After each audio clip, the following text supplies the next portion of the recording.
Throughout the making of this documentary, I've tried to make sense of the paranormal.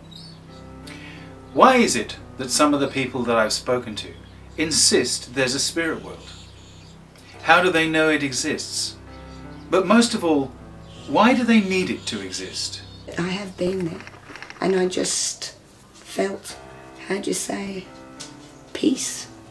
It's just the only word I can use is peace. We're locked into a way of thinking, and if we can expand our thinking, so we have no boundaries, but that's a very radical thing to be able to do. And I feel the more developed you become within yourself, the more at ease with the way you interact with people and with your own spirituality, you can enlighten yourself a lot more. All I felt was complete peace.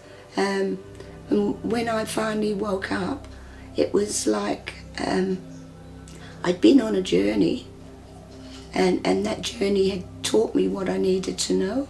Guides, angels, enlightened ones.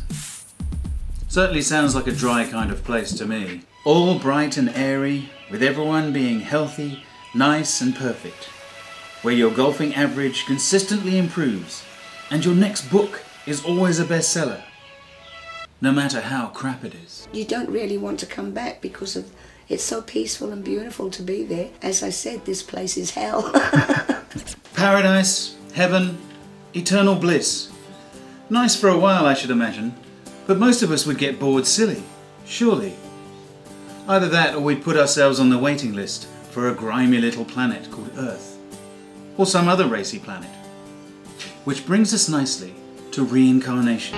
In terms of sheer numbers, the belief that we die and are born again in another body is the most widespread belief in the world, even today. So I started to realise that I was actually seeing past lives, and there was a past life, there was a time when in 2007, where I went to see somebody, a kinesiologist, for some assistance with something in my life, and he said, what you're experiencing isn't related to this lifetime. We do have past lives, and I believe that we usually come back to learn lessons that we want to learn, not anybody else wants us to learn, and those lessons can be good or they can be bad.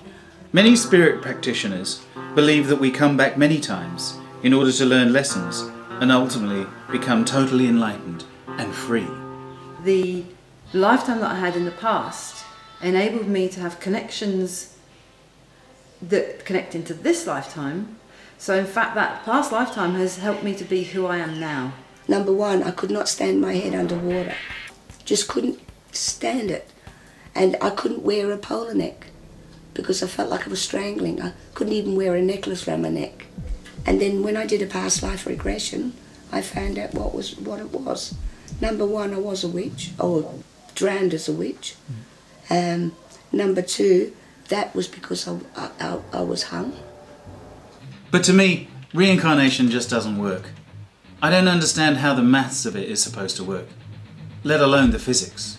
You can tap into many different lifetimes and many karmic situations that can confront you in this lifetime, and you can work through that and release it and give yourself more of a happier life. I mean, that's what we're here for. We're here to have happiness in our lives. I suppose it's all about faith. What about more practical issues? What advice is there for people who want to develop their psychic abilities? Well, first off, I would suggest that they do meditation and go to a spiritual development evening at any of the... Most of the good ones are with spiritualist churches. Doesn't matter which one, of course. With spiritual development, if you get into a group that is really... has got a good teacher, you'll come a long way. Well, I think reading, to start with. Visit spiritual groups. Talk to people who are like-minded.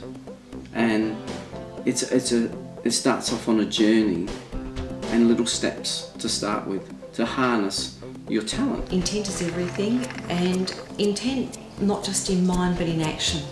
So have a look at things beyond the physical. Look at signs, symbols, synchronicities in your life. We all get messages from Spirit every day. Particularly more so though, I would say meditate.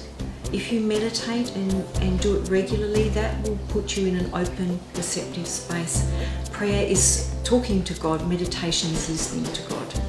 And I think that sums it up beautifully for me. We often ask and we want and we chat, but we need to be in a certain quiet space. Can you imagine someone asking a musician or an artist to do one of the best, most moving pieces of all, in between doing the shopping, having dinner on the table, answering the phone, you know. And beyond meditation, I would say energy work, chakras, spiritual healing, all sorts of energy work to heal, not just emotional healing, but look at energy work and dream work. Because dream work, every night when we dream, our spirit body leaves, and the information that we get back is actually the same as doing psychic work. We're bringing information back through other realms. So you're practicing and that muscle and making it stronger. So dream work will help a lot too.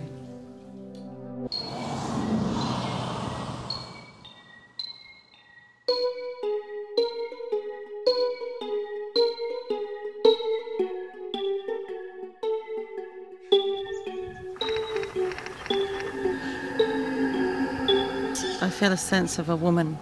I'm Dorothy.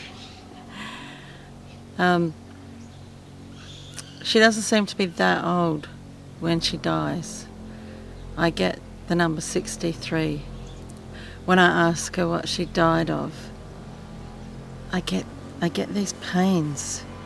It's like I want to clutch my stomach. I don't really know what that means, but I think that's connected to her death. I get the name Harold. I also get the name Gibson. I get that she had 5 children. I feel like she had 5 children. And I feel like, because she's saying, she seems to be indicating to me that one of her babies is with her. So I imagine that one of her children, well, she had 5 children, one of them probably died young. I was getting pulled over there in that direction. Like, I'm not interested. There's something about horses with her, so I think that's probably a reinforcement of her being on the land, living on the land, because I'm sure she had horses as well. There's a horse connection to her.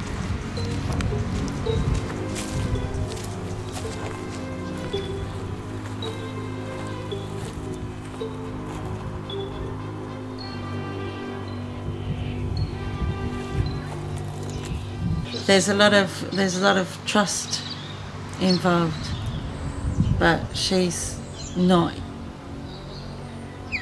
here in the fact that we couldn't go around and find her headstone. Doesn't mean she's not perhaps buried here. Might be a really old grave.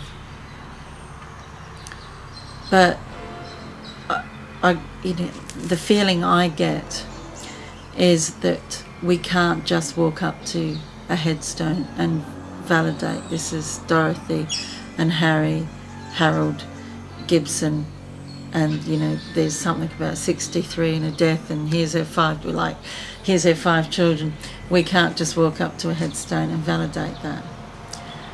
And certainly would be easier if we could, but Spirit don't always make it easier. But she definitely has a connection here.